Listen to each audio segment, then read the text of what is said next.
Today's episode is actually a repeat from another season, a season I did on nonviolence. And actually, it's the second repeat for this particular episode, because I repeated it for my season 2 seasons ago as well. And I was really debating on whether or not to do a repeat of this again. It seems like maybe it's kind of overdoing it and just, repackaging it, I guess you could say. But I decided to go ahead and move forward with this anyway. And I did so for a number of reasons. First of all, this is, out of all of my episodes, I don't have all that many listeners, but out of all of the episodes that I've ever done, this is the most downloaded episode, because I guess people are just intrigued by the story of Benjamin Lay. And I think it's an interesting story, but it's also compelling. It's unambiguously relevant, and it's universally applicable. Like in any day and age, even if our situation is slightly different, our particular circumstance, it doesn't matter because Benjamin Lay's life and example is applicable. And honestly, it's also convicting. It kind of prods into the depths of our hearts and kind of unsettles us a little bit. So I think there's a lot to unpack in the story of Benjamin Lay, and his story applies to so many different areas of life, hence the third repeat here. But like I do with all interviews and all repeat episodes, I want to unpack this a lot because I'm not changing the original episode. I'm obviously repeating it. But what I would like to do is I would like to highlight some of the things beforehand for you to look out for. Since when I created the episode, I didn't have a season on propaganda in mind, I want to tell you how I feel this episode applies to this season. I thought this episode would also work really well falling here in the season because it's going to be a setup for our next episode, which is our last episode in our section on racial propaganda or propaganda and race. It's going to be an episode about Hitler's book, Mein Kampf. One of the biggest ideas that you get when you get Hitler, discussions about Hitler, is, of course, there's a propaganda discussion, but then around that is this idea that most of us have, myself included, that we think to ourselves, oh, I could never do that. And maybe even you think, well, my group could never do that. My church, my denomination, my political party, my whatever, you say, I couldn't do that, we couldn't do that. We so often see evil as unique to some certain group of people or to some time period or whatever, but it's not endemic to us. We think that we'd be impervious to things like Hitler's propaganda. But Benjamin Lay, what he does here in his story is he gives us another touch point with reality. To dig into a society-wide evil and to see how that evil grows and festers, even in the average person, due to the mechanisms of injustice that we as a society, as individuals, so often ignore. History is replete with examples of these types of people who are, the lone voice crying in the wilderness. But Benjamin Lay's story is just so compelling and so clear that I think it's worthwhile to share here in preceding our episode discussing Hitler. So let me just briefly lay out a few of the things that I want you to catch as you're going through this season, a few ideas that are going to stand out, and in this episode from Benjamin Lay that we're going to hit on in our next episode, but as well as in episodes in the distant future as well. First, one of the most important concepts in this episode is the idea of a network of sins. So it seems like most of the time, people are really focused on big sins. Big sins as we identify them anyway. And what a lot of people don't realize is that often these big sins are really the fruit of a tree with a sturdy trunk and deep roots that are rooted in other sins that don't seem as big. You only get the fruit of big sins by having a bunch of smaller sins that are holding them up. As you listen to the story of Benjamin Lay, I want you to take note about how the society around him tended the soil and fostered the roots of what eventually led to the acceptance and the perpetuation of slavery. And primarily, these sins were the sins of greed and wealth. Now, wealth may not always be a sin, but if you know anything about the early church tradition and the Bible's warnings against wealth, then you'll know that coddling wealth is really playing with fire and tends to produce great injustice. Greed, the desire for more or the desire to protect what one has with a closed fist, often leads to huge compromises, and it is just one of the many roots of the network of sins that leads to great sin and great injustice. Now, don't forget that this was the sin of Sodom and Gomorrah that led to its destruction, or at least in part, right? Because Ezekiel 16:49 says about Sodom, they were arrogant, overfed, and unconcerned. They did not help the poor and needy. I'll have 2 whole episodes on this when we get to our section on corporate propaganda, but it's an important thing to look out for here in this episode. Great sins spring from sins which are seemingly small ones. The concept of networked sins leads us to the second item to look out for, and that is the idea, maybe we could stick with the theme of networking, right?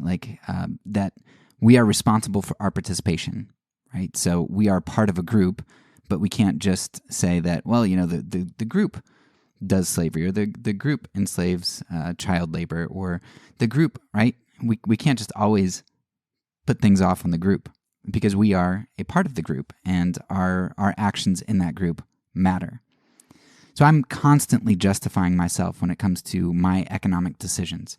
I justify why I spend all the money I do on unnecessary and wasteful things, or why I refuse to spend money on more kingdom things. I justify myself all the time when I contribute to injustice with my purchases. Injustices in stewarding the environment and supporting slave labor with the technology that I buy, and the list could go on. I tell myself that I can't be too nitpicky about my actions because, the world is so complex. How would I ever untangle the morality of any given purchase? While that's true to a certain extent, and there is a danger in being pharisaical and overly rule-based, it's also quite often a convenient fairy tale that I tell myself and we tell ourselves a lot. Making the whole issue nebulous and gray might seem like a holy thing to do, right? A pushback against legalism and pharisaicalism. You don't want to be like those hypocritical religious leaders, right? And sometimes that is true. But often this pendulum swing away from legalism has brought us to a point where holiness in pursuit of justice is scoffed at and despised. And it's done so largely for our comfort and our convenience. The story of Benjamin Lay helps to highlight this complicity that we have with propaganda and injustice. We can see our complicity because we see how Benjamin Lay, a regular human being like you and me, chose not to comply. If he could see the evils of slavery and injustice, and if he could step out of supporting the system, so could have everyone else if they chose to. But most didn't. And it's not because the possibility wasn't there, because Benjamin Lay shows us that the possibility was. Rather, it's because we love ourselves and our sins more than we love justice for the oppressed, if that justice would mean inconvenience for us. I both love and hate the story of Benjamin Lay for this very reason. It shows what justice looks like, while simultaneously implicating me in perpetuating injustice. The third reason I wanted to repeat this episode is because uncovering propaganda has a very similar methodology with uncovering injustice through nonviolence, which is what the episode on Benjamin Lay was originally about. You'll see that Benjamin Lay used prophetic witness and confrontation through nonviolent means in order to fight the institution of slavery. Now, what made his witness so prophetic was that not only did he push back against the status quo and the power, but he did it in a revealing way. Lay didn't just harp about how evil slavers were, he demonstrated it. One of my favorite stories was when Lay allowed a local boy to hang out in his cave with him all day without informing the parents that the boy was there, even while they were looking for him. And his parents were worried sick until Lay revealed the son's whereabouts at the end of the day. But Lay told them, "Now you know just a fraction of the despair felt by the families that you separate through slavery or your support of it." Lay had a knack for not only revealing the despicability of slavery through actions like these, but he also revealed to others the humanity of the slave by inviting slaves to parties and paying them for their services, actions which declared the humanity and worthiness of slaves to the chagrin of slavers. Now, nonviolent action and prophetic witness are forms of speaking truth to power. They lay bare the true fabric. They lay bare truth that is reality by refusing to play along with views accepted society-wide which are built on lies and injustice. This reminds me a bit of Václav Havel and his famous essay. Havel talks about some of the propaganda under communism. He talks about, you've got this greengrocer who's there in the corner and he's selling a bunch of stuff, and the Communist Party makes him put up this sign in his window, "Workers of the World Unite." It's a harmless sign, right? You just put up "Workers of the World Unite." Wouldn't that be great if all the workers in the world were united? Wouldn't that be great if we were all united? Right? It's beautiful. It's not untrue per se. But when you see that sign in every greengrocer's window and in every business that you go into, that sign is doing something more than just conveying this nice little thing that could be true, this nice little idea. And what it's doing is it's infused with a support for the government that is telling you, hey, who makes the workers of the world unite? That's us. We're your savior. We're the ones doing this, right? You see, everybody's on board. You see all the windows with that sign in it? And if you don't put that sign in it, you're in big trouble. And Havel talks about how doing something as simple as just removing that sign from your window is something that you can't have as the government. The government can't allow that to happen because you are pulling away the foundation of what they've created to propagandize everybody to believe that they're the saviors and that everybody's on board. If you show that you're not on board, or if you show you have doubt in their capacity as savior, that leads to revolutions, and governments don't like revolutions. You see similar things in North Korea, right? Taking down a poster of the leaders or whatever can get you imprisoned or killed. So this idea that there are a lot of small things that don't really matter is just not true, because when you're in a propagandized society or when there are institutions of injustice, the smallest things are often the biggest things, because the smallest things are things that even a child can often do. And when a child does them, and you start this domino effect of people seeing the quote savior revealed for what they truly are, the oppressor, it makes a big difference, and those dominoes just fall, and revolution occurs. So we're going to get to the idea of the importance of truth a lot later in the season, but the story of Benjamin Lay and the issue of nonviolence shows so clearly how the laying bare of truth, even these small truths, is something that is vital when it comes to fighting propaganda, and it's effective. So the fourth thing I want to point out here is that I want to take another look at Benjamin Lay because his story has a bit of overlap with a topic that we're going to be getting to much later in the season when I discuss government conspiracies and in relation to the island nation of Haiti. While Lay's experience with slavery in the Caribbean came largely from Barbados, I think it was Barbados, that whole network in the Caribbean was really in the same boat in regard to colonialism and slavery. Our discussion here about slavery and empire is going to be pertinent for later discussions that we're going to have in the season. In particular, we are going to see how supposed benevolence by those in power is often much less benevolent than it appears. In this episode, I'll briefly touch on William Wilberforce, for example, and his fight to end slavery. Now, Wilberforce made some pragmatic deals that a lot of people don't know about, deals with the devil, when it came to abolishing the slave trade, and he was seemingly responsible for perpetuating the British slave trade in Sierra Leone, making it the place of the last British slaves after slavery was abolished everywhere else. Something to that extent. It was pretty bad, right? He ended up, to a certain extent, perpetuating slavery in the British Empire, while he was responsible for helping to push legislation to get it abolished overall.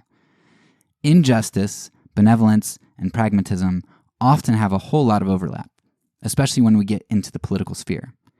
The general consensus of most white Westerners today, especially Christians, is that slavery was ended on humanitarian grounds. That's known as the humanitarian hypothesis. But what we really find is that as the British lost its colonies, the United States was a big one of these, of course, and then Britain also failed to seize the Pearl of the Antilles, as Haiti was called. They failed to seize that from France. Well, we find that slavery ended simultaneously with this, with the empire's loss of grip over their slave colonies, or with other economic factors making slavery not so beneficial to them anymore, and they wanted to abolish slavery worldwide so that the people who still had slaving colonies didn't benefit from it. Now, Wilberforce may have been a humanitarian, but he lucked out in his legislative attempt because it was in Britain's self-interest for slavery to end for all, since it had already been essentially ended for Britain. This lack of humanitarian interest becomes more readily apparent when you recognize that Britain was paying on its debt to compensate slaveholders until very recently. And Haiti, likewise, only recently ended its tens of billions of dollars in reparations to France. Reparations for emancipating themselves from the French who owned them. They had to pay France back for France enslaving them.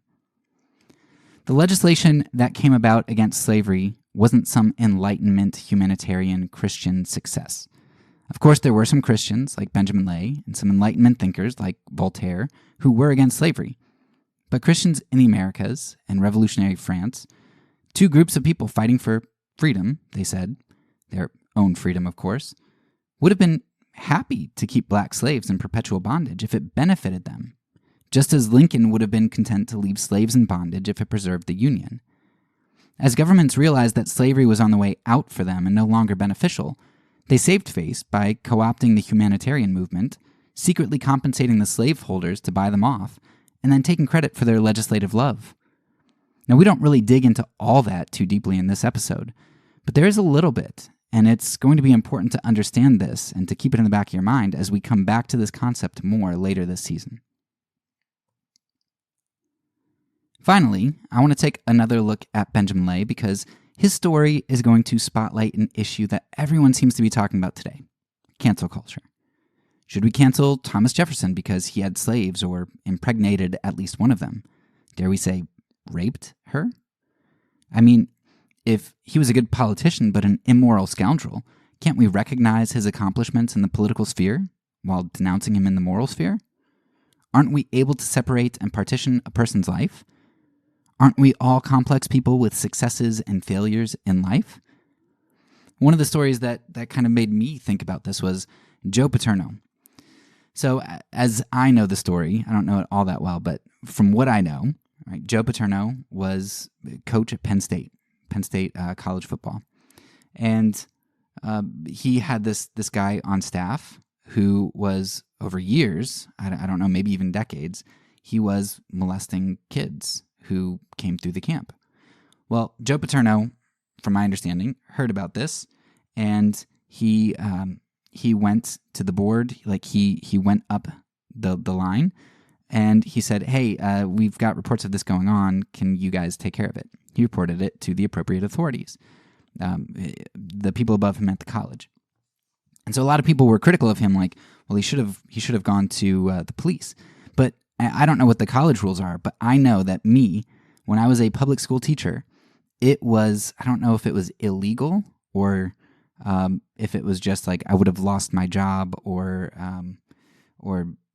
I don't know what all of the ramifications were, but it was not okay for me to go to the police and report suspected abuse of a kid that came through my classroom. I had to only inform the authorities at the school above me because there was some chain of command. I don't know what all they had to follow, liabilities and whatnot, but I had to do that. I had to report if I suspected abuse, but I could not go to the authorities. So Joe Paterno, the police authorities. So Joe Paterno, he reports what's going on, and he figures, okay, well, they must take care of it. They must do their investigations and whatnot, and nothing came of it. And so the guy continues on staff, and the guy continues to molest people. Now, Could Joe have had other options? I don't know. Again, I don't know the whole story. Maybe he could have fired him even if nothing came back. I don't know. But what ended up happening is Joe Paterno not only ended up getting fired, but he lost his Hall of Fame records, the sports records that he had gotten. I don't know if it was the most wins as a coach or whatever it was. He got it erased. And in my mind, I was thinking, how stupid is that? Terrible. And maybe he was morally culpable. Maybe let's just even assume that Joe Paterno knew what was going on and he did nothing. It's okay, but he still won all those football games. Those are two different categories of things. You can say he was a horrible guy, but yeah, he won all those games and he was a good coach. So I guess we recognize that he has the most wins or the most games coached or whatever. I mean, there are all kinds of really evil people, especially in wars and in past societies, that we recognize for their accomplishments, even though we recognize that they were horrible, horrible people. So in some senses, cancel culture seems kind of insane to me.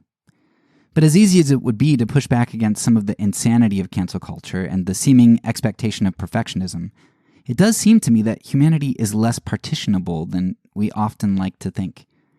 I mean, just think of Ravi Zacharias that we talked about in our section on abuse. Now, maybe I can learn some truths from Ravi, but should I? Should I have him as one of my teachers? Now, maybe I shouldn't mandate that his books be burned, but might I not be responsible in suggesting that you burn his works of your own volition? Surely there's some overlap with truth and action, isn't there? I mean, especially if one is a Christian and we believe that the God who created the world to correspond with truth and goodness, we believe that he exists, then we should expect that where we find disharmony in action and goodness, we will likely find disharmony with truth. Now, maybe we can still glean some good nuggets from people like Ravi, but we're going to have to sift through a whole lot of silt to get those nuggets. And wouldn't we just be better off going elsewhere for our teaching? Wouldn't we be better off finding wisdom somewhere else besides with Ravi and spending our time there? I recently came across a Gospel Coalition article that I think summarizes the issue well. And in the article, I think they're quoting Gregory of Nazianzus. But it says, quote, "Discussion of theology is not for everyone. Gregory says, but only for those who have been tested and have found a sound footing in study, and, more importantly, have undergone, or at the very least are undergoing, purification of body and soul. For one who is not pure to lay hold of pure things is dangerous, just as it is for weak eyes to look at the sun's brightness." In other words, Gregory stresses caution. It's not possible to do theology well in the abstract without attending to our personal piety. End quote. Now this goes back to our idea of a network of sins. Where you find great evils, you will likely also find great falsehoods. The story of Benjamin Lay starts to open this curtain for us a bit. And, like I said, this is a question that we'll continue to wrestle with throughout the season. If Benjamin Lay could see truth, and he declared that truth to all around him, shouldn't those around him be held responsible for their beliefs? Doesn't Benjamin Lay make it clear that the slaveholders and abductors weren't really just men of their times, but men without truth and men without light? If so, how can we uphold some of these men as great teachers that we can learn from without great caution? Maybe we do read slaveholders from time to time, but why wouldn't we do so sparingly and with very cautious and critical lenses? If this is a concept that resonates with you, I want to recommend a book to you written by a free black man in 1829 who expounds on this topic in a very clear and a very forceful way, particularly towards Christians. You should check out David Walker's Appeal to the Colored Citizens of the World. Now, I don't have time to dig into that work here, but you can read my lengthy review on Goodreads, which I have a link in the show notes. Anyway, in the story of Benjamin Lay, I think you have to come face to face with this partitioning of humanity that we so like to do. While I think cancel culture goes way too far, I do believe it is a pendulum swing brought about because of a dismissiveness that we've long had of personal and historical accountability. To act as though people can be divided into parts and that we can make heroes of the people we want without considering the demons that they were is just dishonest and irresponsible. As my wife and I have been thinking through this is one reason why my wife in particular likes Harper Lee's Go Set a Watchman. And Harper Lee is the author of To Kill a Mockingbird. And we loved that book so much, we actually named our kid Atticus after that. And we did it like right before she came out with this Go Set a Watchman book, right before she announced it. And then, of course, everybody started naming their kids Atticus, and we're like, oh well. But anyway, when the book came out, she read it, and she told me all about it. I actually didn't read it. But she told me about it, and she's like, everybody hates this book, but I love it. Because what happens in it is Atticus is the protagonist in To Kill a Mockingbird. And he's this guy that you just look up to and you revere, and he's just so full of integrity. And then in Go Set a Watchman, you recognize that, okay, well, he fought for this black man. He fought to free him, to help him, to fight injustice. But then you find out in Go Set a Watchman that, well, he really, Atticus has a bunch of racist ideas. Like, he's not really a great guy. I mean, he's good, but he's got some messed up problems. And you're like, what do you do with that? People didn't like that book in part because it ruined their view of who Atticus was. It filled in the gaps of all the things, Scout from the first book. She's just this little kid who, of course, idolizes her dad, but as she grows up and gets to know him, she realizes that he's a human and he's more complex than that. And so that's a wonderful story of just kind of this struggle that we have with figuring out what to do with people. Okay, that was a really long introduction, and there was more that I could have pulled out, but I think this is an episode that you should listen to before getting into the rest of the season, and I think it might be an episode worth coming back to because you're going to find so many themes in Benjamin Lay that I didn't even pull out here. If you listen to the rest of the season and then come back, I think it's going to be valuable for you. So hopefully you have a sense of what to listen out for, and hopefully this will be an invaluable piece of our season.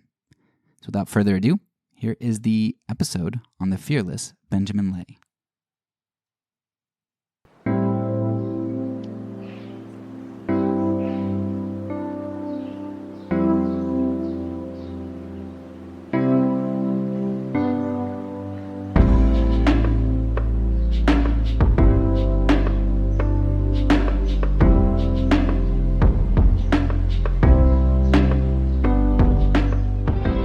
Welcome back to the Fourth Way Podcast.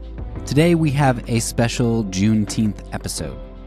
For those of you who don't know, Juneteenth is celebrated as the day in which the last slaves in the United States learned of their emancipation in Texas in 1865. I decided that I wanted to do a special episode on nonviolence in relation to American slavery. Now, while I thought it would be best to highlight Black involvement in the nonviolent movement, I am not well-versed enough in that aspect yet to be able to speak knowledgeably. I've been doing a ton of reading from the Black community, like from Douglass, Booker T. Washington, Thurman, King. I mean, and then moderns like Jamar Tisby. So I've been reading a ton of books about Black history and from Black authors, but I haven't because I've been reading so much just to kind of catch up with things that I never read or knew about growing up because of my environment and the priorities that my community have. I have not dug into the nonviolent niche within the Black community, other than, of course, like in the civil rights era.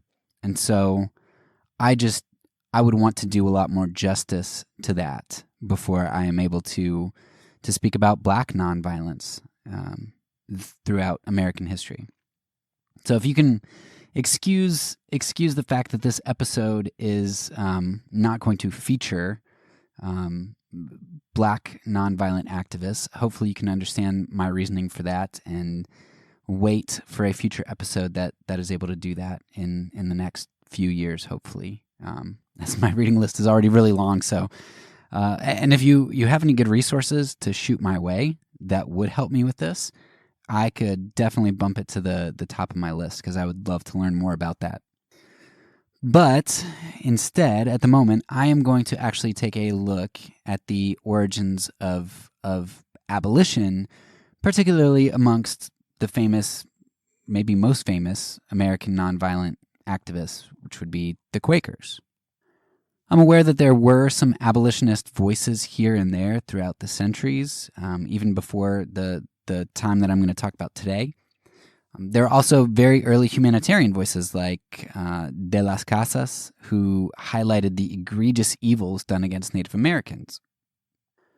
So I recognize that my starting point on abolition isn't perfect, or on humanitarian ideas. It's not perfect. But I think that today's episode is going to be a pretty good place to start. And I want to start by taking a look at the Quakers, and specifically at the life of a man named Benjamin Lay. For this episode, I'm going to be drawing heavily from a book entitled The Fearless Benjamin Lay, with the subtitle, The Quaker Dwarf Who Became the First Revolutionary Abolitionist. And I hope that the title has you intrigued already, because it caught me when I first saw it, I was like, I have to read that. So you should definitely pause this episode and go read that book. It's a relatively short book, and it's worth it. When you start delving into Christian pacifism, you'll be coming across the story after story of Quakers. You get Quaker stories in England, in the American colonies, and you even get Quakers coming into play when you don't really expect Quakers to be on the scene anymore. I remember when I was listening to Waging Nonviolence, or what's it called? City on a Hill. I forget, City of Refuge. Their podcast about André Torquemay and La Chambon. And it was surprising to me that I was coming across Quakers from the United States who were trying to do things to save Jews in France. I'm like, man, Quakers are just really connected. They're always caught up in these great justice issues, like the Holocaust or slavery. For as small as the Quaker sect is, it seems that they've more often than not been at the forefront of courageously attacking the worst evils that the world has to enact at the moment. And while most Protestants would take serious issues with some of their theology or ecclesiology, and admittedly, to me, some of this stuff sounds really strange, one has to admit that the fact that they continuously seem to find themselves on the side of justice and looking a whole lot like Jesus in that regard, and facing extreme consequences and social pressure for those things, and bucking against that says something pretty significant to me about them. Conversely, it says something pretty damning about my group, that my group historically tends to find itself on the wrong end of a lot of these issues. Ideally, you'd mix word and deed, ideology with praxis, but it seems like a difficult thing to find a lot of times when you look through history and you look into modernity as well. So as I was researching Quakers, my impression of the Quakers was very different than what I discovered them to be. I thought they were a pretty stoic, quiet sort of people, and maybe they are in general. I grew up in Pennsylvania, and I remember sometimes when I'd sleep over at my grandparents, my grandma would have this saying, and I don't remember exactly how it goes, but it was something like, when it was time for me to shut up and go to sleep as a young kid, she'd say, "Quaker meeting has begun. No laughing, no talking, no chewing of gum." And then it would continue on, something about go to sleep. So my idea of Quakers was that they were a stoic bunch. But as I read more and more about them, I realized that they could also be quite a fiery bunch. And I suppose that makes sense if they were born in the civil unrest of 17th century England.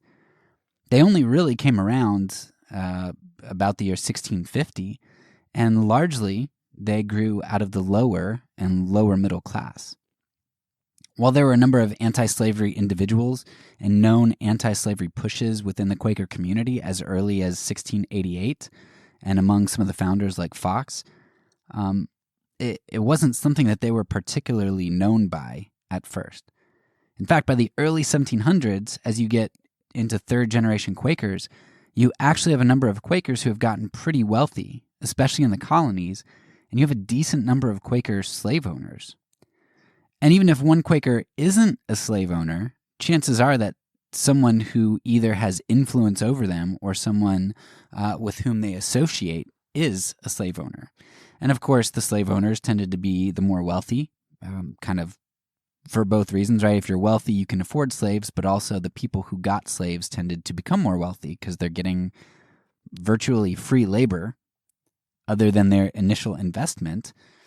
So the influential people within the Quaker community were wealthy and they had slaves. So to be somebody who speaks out against slavery would have social consequences, potentially. Nevertheless, one thing I appreciate about the Quaker community is that they tend to have a solid prophetic stream, meaning that even if the status quo kept silent about slavery, there's enough of a prophetic tradition to raise up someone who would be vocal against it. That's one thing I appreciate about the Quakers, which I think is lacking a lot of times in Protestantism, in part because we're so fragmented that we can just create new denominations when we have a problem. The Quakers seem to kind of hash things out and confront each other with things, which is something that ironically you find in nonviolent communities. You look at somebody like Hauerwas, and he talks constantly about the importance of confrontation and conflict because that helps to resolve issues and work issues out and not allow sin to grow like yeast, spread like yeast. And so conflict and confrontation are very important aspects of a lot of nonviolent communities. And that's also a loving thing, to not let brothers and sisters not only diminish the light of Christ that you're sharing to the world, but also to not allow sin to reign within them because you care for their souls. So, at this time, when Quakers many have become wealthy and slave owners, enter prophetic Benjamin Lay. Now, Benjamin Lay was under 4 feet. He was a hunchback and a dwarf and a Quaker abolitionist. His early life as a sailor was particularly influential in convincing Lay about the horrors of slavery. He spoke with slaves from all over the globe, and he was horrified by how terribly they were treated. He was especially appalled at how the women were treated, hearing stories of how the trip across the Atlantic involved the captain and sailors keeping women in their quarters and raping them several times a day. And that's with slavery, just like with the Holocaust, it's like the more I read, I feel like I know at the utter depravity that humans have. But then you hear stories and you're like, oh, yeah, that makes sense that the captain and sailors would rape women coming across the ocean. But man, I never really thought about that as being just another aspect of the horror of slavery. Something similar happened the other week when I was reading Night by Elie Wiesel, and he talked about how some of the boys in his camp ended up being better fed, the young boys being better fed than anyone else. And you come to find out, well, that's because one of the commandants has an affinity for young boys, and so he uses them for sex in the Holocaust camps. And you're like, man, for as bad as the Holocaust is, the starvation, the sickness, the colds, the death, the separation, you just throw in being sexualized as a boy, being raped by a man over and over and over again throughout your stay. It's just one more horrible thing that you throw into the mix, that like your mind thinks that it's already maxed out the horror of such an event. But there's always more. There's always something that adds more complexity and evil to how terrible it was. And that's what, reading this and discovering what the captain and sailors did to slave women on the journey, that's what that did to me. My wife brought up a good point, because I think a lot of times the reason I would have never thought of them sexualizing slaves is because you hear people even today just saying, they were men of their times and they just didn't really realize, they thought that they were animals, they thought that they were subhuman, and they were wrong, but that's what they really thought. But my wife brought up a really good point when I told her about this new discovery of the horrors of slavery. And she said, well, that seems to really undermine the idea that whites thought slaves were subhuman. And because they back themselves into a corner here when they sexualize their slaves, because either the whites had to think that they were raping a human, which is horrendous and evil, and they know it, or they had to think that they were engaging in bestiality, which is despicable and evil and horrendous. So, like, what is it? Were you having sex with an animal? Is that what you thought? Or did you think that you were raping a human being? Like, what were you doing? And it just shows you that people were so screwed up, and there was no justification for these things. And that's something that Benjamin Lay saw. He's like, there is no justification. People in my time, we know better. And Lay discovered some other things. He discovered that the slaves so he worked with some slaves at times while he was on his ships, and he discovered that slaves in Muslim countries were often treated way better than slaves of Christians. And that just didn't comport for Lay. How is it possible that Christians aren't treating their slaves better? When Lay spent several years of his life living in Barbados, a place with approximately a 9-to-1 slave-to-white ratio, he made friends with a lot of slaves. And he and his wife who was also a hunchback dwarf named Sarah Lay, they would throw parties and they'd invite slaves to their parties, almost like a Saturnalia of sorts, but more frequently it seems. And the masters of their slaves often didn't want them to come, because you don't affect the hierarchy. Like, you don't want the slaves to feel this freedom, because especially with a 9-to-1 ratio, you need to keep the slaves under subjection and knowing their place. But through these parties, and just because he treated slaves as human, Lay befriended this one slave who told him that he just couldn't take his master's weekly beatings, a Christian master at that. And eventually, not too long afterwards, the slave ended up committing suicide, and there was nothing that Lay could do about it. Now, Lay's firsthand experience, coupled with the stories he heard from slaves on his ships that he was working on, that convinced him that slavery had no place amongst Christians. Lay would spend the rest of his life fighting slavery, not at the legislative level, but at the level of the church. Now, Benjamin Lay was a really interesting guy, not just because of his unique physical appearance, but Lay also engaged in what the author of the book calls guerrilla theater. The craziest guerrilla theater that Lay did was when he hollowed out a book and he put a bladder filled with red liquid inside of it.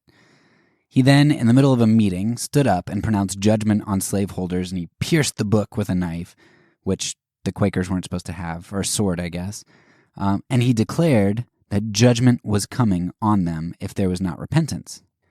Lay also did some other things that weren't guerrilla theater, but more of just, taking stands. Like, he would refuse to eat with slaveholders or be served by slaves. If he was served by slaves, he'd pay the slaves, which subverted the hierarchy and the owners didn't like, made a statement against them. One of the boldest things that he did was he confronted a couple about their slaves, and he told them that it's horrendous what they were doing, that they were willing to separate families. And they ignored him, of course, and they dismissed him. But later, one day he found their child, a young child, I don't know how young, but, young, and he had the child come to his cave, of course, because the hunchback dwarf abolitionist Quaker guy lived in a cave, right? Where else would someone like that live? So she's just this super interesting guy. But he invites this boy to this cave where which was his house, and the boy spends all day there. Well, the parents, by the end of the day, they're looking frantically for him, and finally Benjamin's like, "Oh yeah, he's been in my cave all day. He's safe, he's fine." But he told the parents, "Now just a momentary feeling of the pain and anguish that you are causing to other human beings who are your slaves. Don't you forget that." So yeah, he did some pretty strange things and some pretty courageous, stupid, I don't know, depending on how you want to look at it. Did some pretty crazy things. But he was nothing if he wasn't consistent. He saw the justification of slaveholding as an outworking of greed for wealth. Because when you look at it, the original Quakers were lower or lower middle class, and Quakers were now becoming very wealthy. Benjamin didn't have much nice to say about wealth and greed, and as Benjamin would argue, and it seems to me the more I read it, the New Testament and the early church fathers don't have anything nice to say about that either. So the compromise of slavery was a natural result of what Lay identified as greed and the allure of wealth. It's a chicken and an egg thing. Slavery came because people are greedy and because wealth had a hold on their lives, not the other way around. Desire gives birth to sin. And of course, the Quaker assemblies that Lay assaulted were run by none other than the most wealthy, who in turn were slaveholders. And these slaveholders gained their position because of their wealth, in part because, right, that gives you a lot of influence and you can give people things and it's comfortable for people to treat the wealthy nice and to give them influence. And nobody wanted to offend them because they would eat at their houses and they would benefit from them. So these individuals, these slaveholders, kept their positions because of the cowardice of people and the greed of people below them. It was easier to justify greed and slavery than it was to confront it and lose one's comfort and the influence of the most powerful in society. But Lay didn't let that get to him because he lived a consistent life that shunned wealth and greed, and so he wasn't influenced by those things. He wasn't compromised by them, and he could speak truth to power because he didn't grasp at that power. So in this throwing off of the grasping of power, Lay ended up spending the last third of his life living in a cave. He consumed pretty much only what he grew himself. He made his own clothes, and he lived an extremely, extremely simple life. And when he did die, he ended up bequeathing the money that he had earned early on in life and just not spent because he had no needs. He bequeathed that to the poor in the congregation and the community. And also, he gave it to people who spent much of their lives attacking him as an eccentric. Some of the people who threw him out of meetings, not the people he identified as greedy, but just some of the regular people who he just had run-ins with or who enforced the congregation's decision to throw him out, he ended up bequeathing them money as well. So that kind of gives you an idea of the character of Lay. So Lay did some pretty crazy things, and he did some things that make me cringe. If someone did stuff like that today, I'd probably write them off as, oh, that's so embarrassing. But at the same time, when I look at things in retrospect, knowing that Lay was absolutely right about this issue of slavery, it makes me wonder if his methodology wasn't legitimate most of the time. Because of Benjamin Lay, the groundwork of abolition was laid. Lay influenced later Quakers like Woolman, who was considered responsible for bringing abolition to Quakers and for that being finally accepted and becoming standard.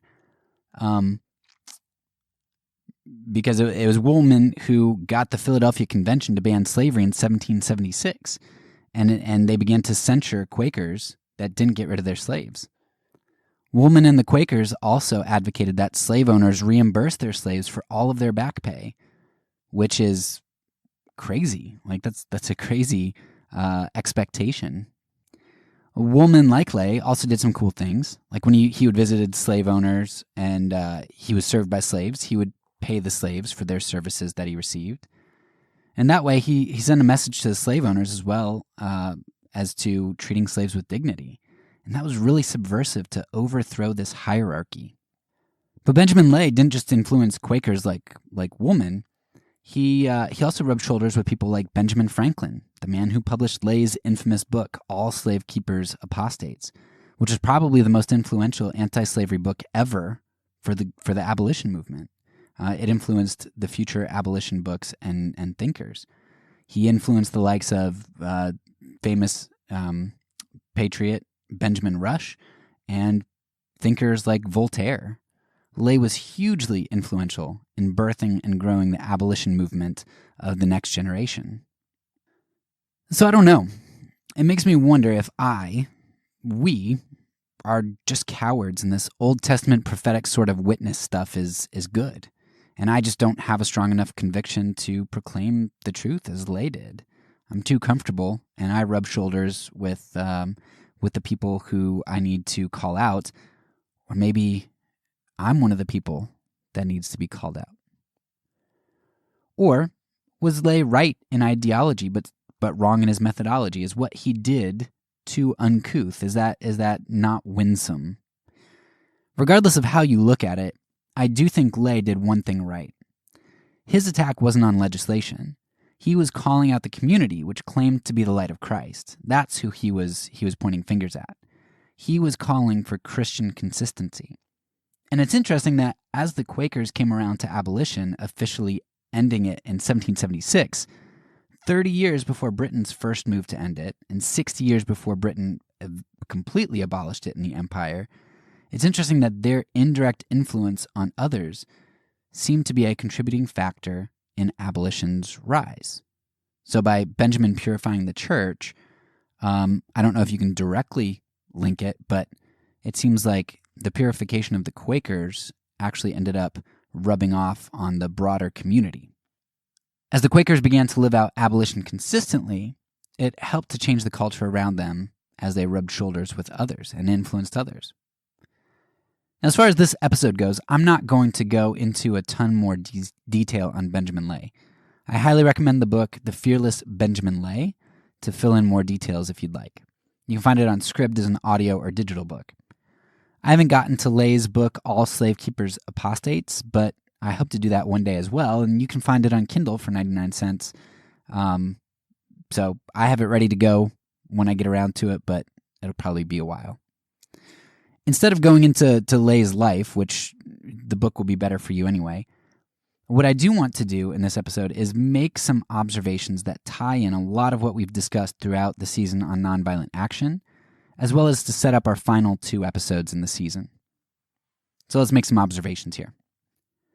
First, this story of Benjamin Lay helps me to see the importance of a willingness to self-sacrifice. Benjamin Lay was a voice in the wilderness. He took a lot of hits for preaching the right thing. Now, we could say that he took the biggest hits for being so forceful in the way that he proclaimed the message, but then we have to ask in what other way a message of such importance could have been proclaimed. I mean, you're talking about keeping people in bondage, raping them, selling their families and splitting them up, beating them. Like, in what other way was this message to be proclaimed? To the deaf.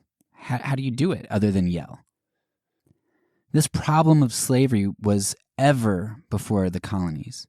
Everything one touched, visiting church members who owned slaves, going to the docks, eating sugar. No matter what you touched, slavery was everywhere. If a culture is so numb to such an egregious evil, maybe what Benjamin did was the only sane and moral thing to do. But then, of course, that makes me evaluate my life and our current issues. Should I be more vocal, even seemingly crazy, about certain egregious injustices? I'm becoming more and more convinced that God calls me to less and less cowardice, but I still struggle figuring out where the line is between winsome courage and insane fanaticism. I don't know. Something to ponder. Number 2, the issue of prophetic witness leads to a second point. It's impossible for us to be prophetic witnesses, at least effective ones, if our lives aren't consistent. Lay realized that he couldn't possibly make the extreme calls he made on the lives of others if he benefited from slavery himself. If he dined with slavers and was served by slaves without paying them, or if he used the goods that were products of slavery, like sugar, which he saw produced en masse by slaves in Barbados, then how could he preach against the ills of slavery when he benefited from it? It's easy not to own slaves, but it's a whole lot harder to not be tainted by a system that makes our lives easier and more comfortable, whether that is direct comfort of products that we purchase or the indirect comfort of refusing to socially ostracize oneself from the wealthier and more influential who are engaged in slavery. Either way, it all boils down to greed. I want to be connected to power, or I want cheaper goods, or I don't want to stop enjoying sugar, right? And Benjamin saw that firsthand. Greed made you complicit with the system. In small ways or big ways, it doesn't matter. As Solzhenitsyn talked about the importance of small truths, stripping away the facade of evil, it doesn't matter whether you're complicit in small truths or small lies or big lies. It's all part of one big system of violence. And so Lay withdrew from that system of violence so he could preach consistently. I think part of the reason it's hard for me to be a prophetic witness about injustices today is because I'm too selfish to bring myself to disconnect from the indirect benefits I gain from that injustice or from going along with an unjust system. I'm too comfortable. And it's hard to be so prophetic because I know that I'm a hypocrite and I'm complicit in the system myself. And I think point number 2 rears its head in a different way that I'll make my third point. Where you fail to see prophetic witness, you tend to see complicity with injustice to some degree. And where you see someone engaged in open injustice, you tend to see a network of sin. The roots always go deeper than the surface shows. And you see this in the story of Benjamin Lay in that he identified greed and a lust for wealth as a growing problem in the Quaker community. Quakers had once been simple people, but now many were accruing great wealth and using that to gain influence. Lay realized that the acceptance of slavery wasn't just some moral compromise that came out of the blue. It ended up being justified and perpetuated because of a network of sin, with greed at its center. Riches are often an indicator in the Old and New Testament that something is morally amiss. It may not be inherently wrong to have wealth, but the Bible and the early church show us that Christians should consider it a very hot potato and try to get rid of that pretty fast. If we hold on to it for too long, we'll inevitably get burned. I was listening to a podcast a few months ago, and the individual on the podcast made a statement that resonated significantly with me, and I've mentioned it in previous episodes. But he said that he did work in like slums overseas with his family, and he's like, working with those organizations and working with the poor, you tend to get people who don't go in as pacifists who end up coming out as pacifists because they see the great amount of violence that is done primarily to the poor. Violence is generally done against the poor because they don't have access to the system, but also because the people who are wealthy, by and large, have greed at the center, and because when you have a sin, you have a network of sins. When you see greed, you will get other sins, and violence tends to kind of come out of greed at some point, whether that's violence directly harming somebody or whether that's the violence of creating systems that oppress. And I found something very similar when it was me being in our church's diaconate and working with the poor that helped me to see we're not living the right way at all in regards to how we treat the oppressed. And when I went back to see Jesus' words in the Beatitudes, and I started to realize that I think Jesus is more radical than we've made him out to be because we've made him out to be like us, then I was able to reevaluate all of his words, including the nonviolence and enemy love.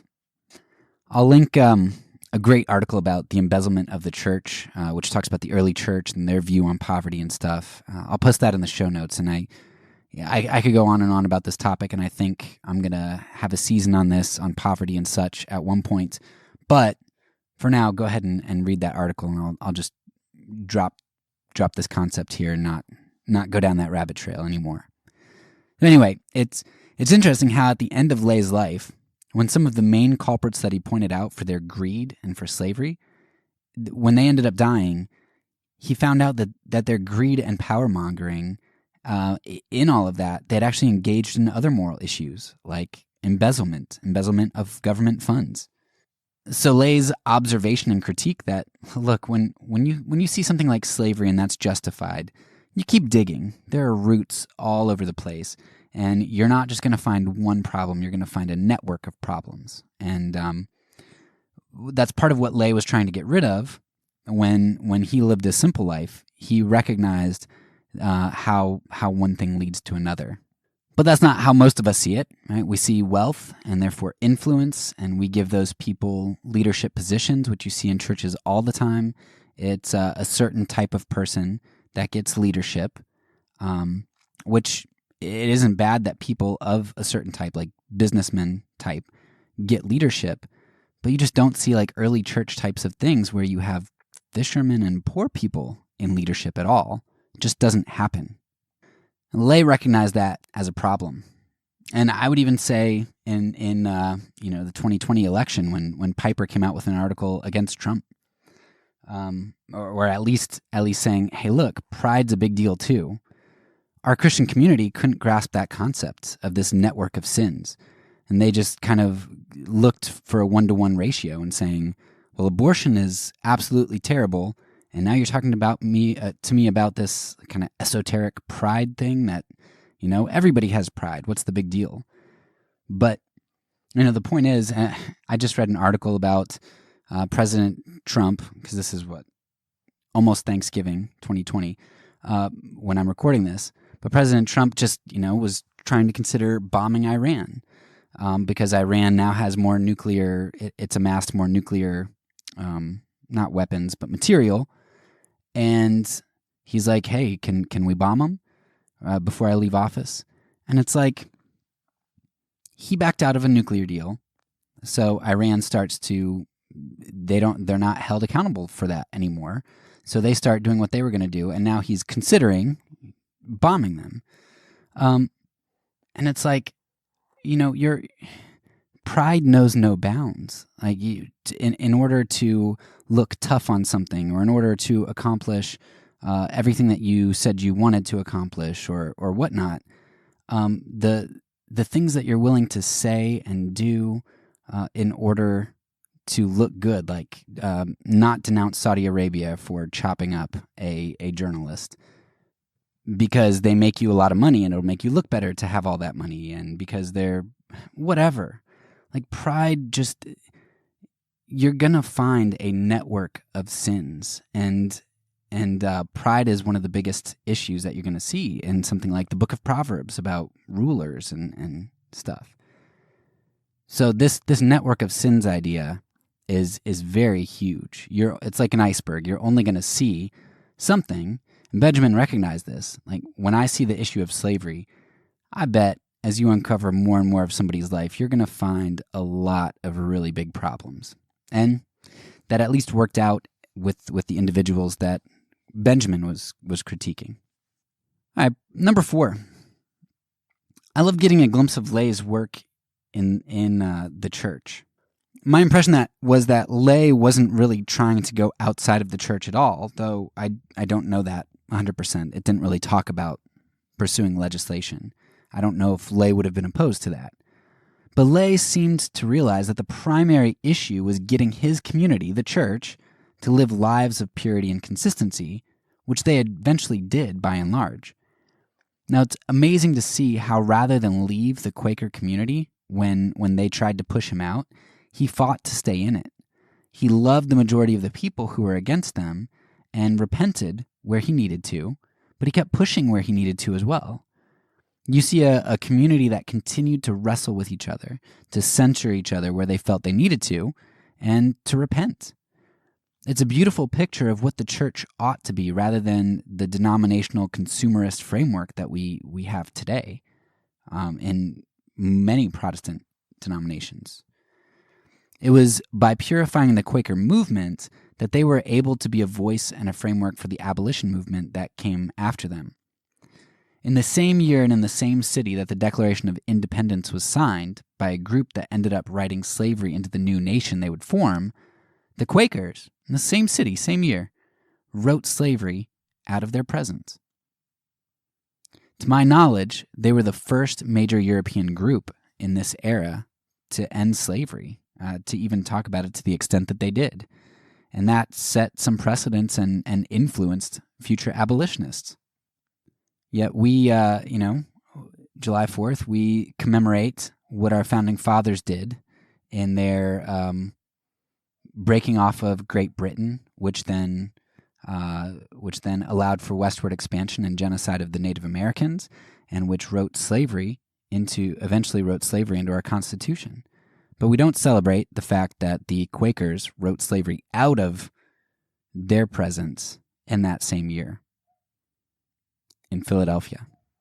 So purification of the church was the focus. And I think we've argued a lot that that should be our focus as Christians.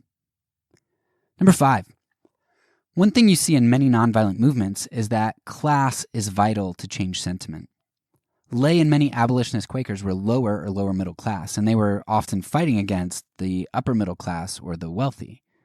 However, what we see in many modern nonviolent movements is that revolutions occur when the middle class and intellectuals get on board. Iran is a prime example of this in their revolution of 79. The same thing happened in the story of Benjamin Lay. While Lay and other Quakers had to push against the wealthier Quakers and many of the wealthy in society, their ideas eventually did catch on. But it was only when men like Wilberforce and Voltaire, more well-to-do men or intellectuals, when they came on board, that things really started to change for abolition. Nations tend to respond to influence and economic interests, and a movement that isn't diverse enough to include those with money and influence often ends up falling short. 6th observation here. This brings up another point that we've talked about before, which is that legislation is often only implemented once it doesn't hurt the nation that implements it. So how was Britain able to make its first act of abolition in the early 1800s? Well, they no longer had a huge group of colonies which heavily used slave labor. It didn't hurt them as much anymore to abolish slavery. However, Britain didn't fully abolish slavery until 1833, and when it did, it paid the slave owners for their slaves. It didn't compensate the slaves as far as I'm aware. The only group who did that, who compensated their slaves to a large extent, were the Quakers, and that was self-imposed. That was voluntary. That wasn't government enforced. In fact, if you look at it, and I'll post this in the show notes, but Britain was paying on their slave debt, their debt to slave holders, from 1833 all the way through 2015.